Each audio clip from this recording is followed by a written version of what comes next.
Hi folks, some more of the 11 games that Worthington sent to us.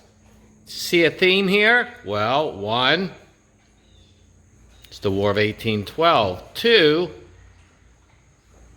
it's all about water in a sense. The Great Lakes, the Chesapeake, and the Gulf Coast. Much of the War of 1812 was really fought in a sense like the American Revolution, sort of on the periphery. But maybe even less inland than the Revolution, because at least in the Revolution you had people gone into as far as say 96 and the western frontier. Although of course you had Detroit, but Detroit is what? It's a water area. So we're very excited to have these three games by Worthington. I love the box art, and of course the top is no less than Winfield Scott. And of course, what do we say there? Those are regulars, by God, is what the British said. And of course, the bottom right, well, you all know what that is, right? That's Andy Jackson. So, should be three fun games. We'll dig them apart, look at them, and do more analysis here for you folks. So, we'll see you in a bit.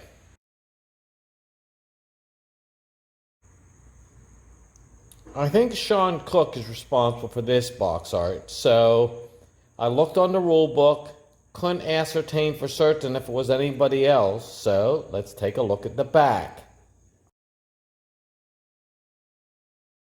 Back isn't bad, but this small print here at the side, well, it fades in pretty well to that. But let's get to the important start. 2 players. 3 out of 10, victory within 2 hours. So, of course, that means how many hours for me? Not 2, but, as Miss Katie would say, 4. 4 hours for me. Notice my audience, folks. Sheridan, who's still alive. We've got Jasper, who has kitty rope, and, of course, Bandit. Now, let's take a look at the total package here. Total package, let's get back piece. We'll shrink it here for you all. Oh, we shrank it too much, didn't we? Okay, total package. I like here that you've got this nice War of 1812 there in 2 compartments that will easily fit the blocks, and we know how Miss Katie feels about blocks, and lots of dice. 2 player aid cards, stickers, rule book, battle area, and of course your map. Mounted map board, no less.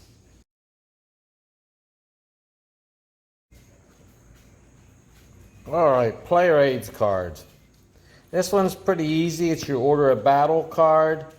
What is nice, it gives you your American units, leaders, regulars, militia, marines, decoy, how many dice they roll, and of course, their movement rates. Pretty nicely set up. Nice artwork there. And then, of course, because there's 2 of them, folks, you've got the sequence of play, the battle round sequence, and again, what I'm really liking that they're doing is the rules to remember part. This is just ingenious on their part. You would think it would be automatic, but it's not. So you've got that here, you've got the commander ratings. Easy to set up, easy to get into this game just because of the way things are set up. Not a lot of units, are there? And, gee, does that look like the White House on fire?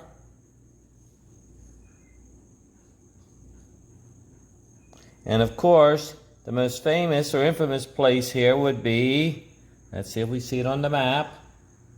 No, we don't see it on the map. There it is.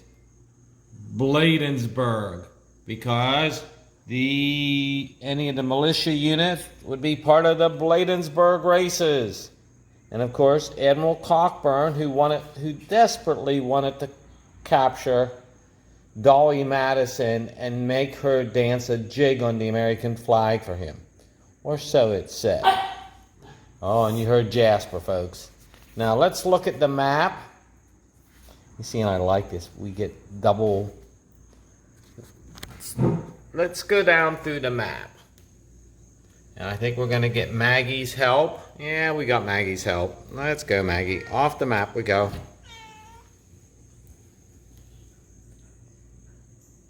Again, point to point. Katie's family had property there. Port Tobacco, which mattered both here and in the Revolution.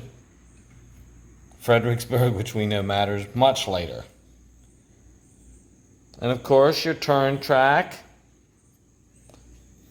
And these areas tended not to matter much here, but I like the overall sensing of the map.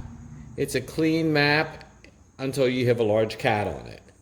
So, that's the War of 1812 along the Chesapeake. Now, let's take a look at the rules. Okay, we got the terrain effect chart right there.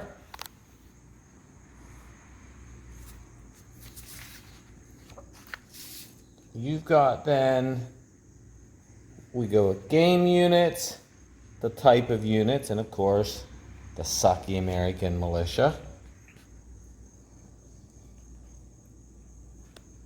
Of course, this says we got 4 destroyed markers. Sequence of play.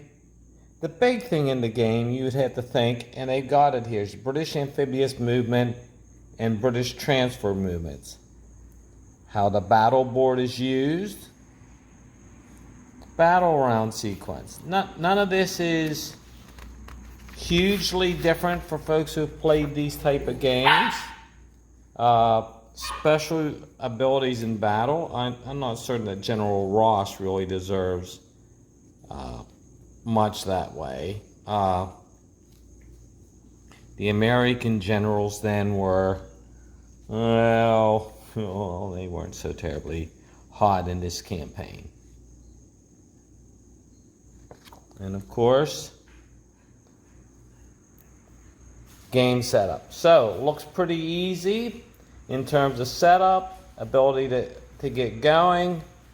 And as always, we thank our friends at Worthington for sending us the game. And thank you, Jasper, for barking at the Chinese takeout squeaky toy.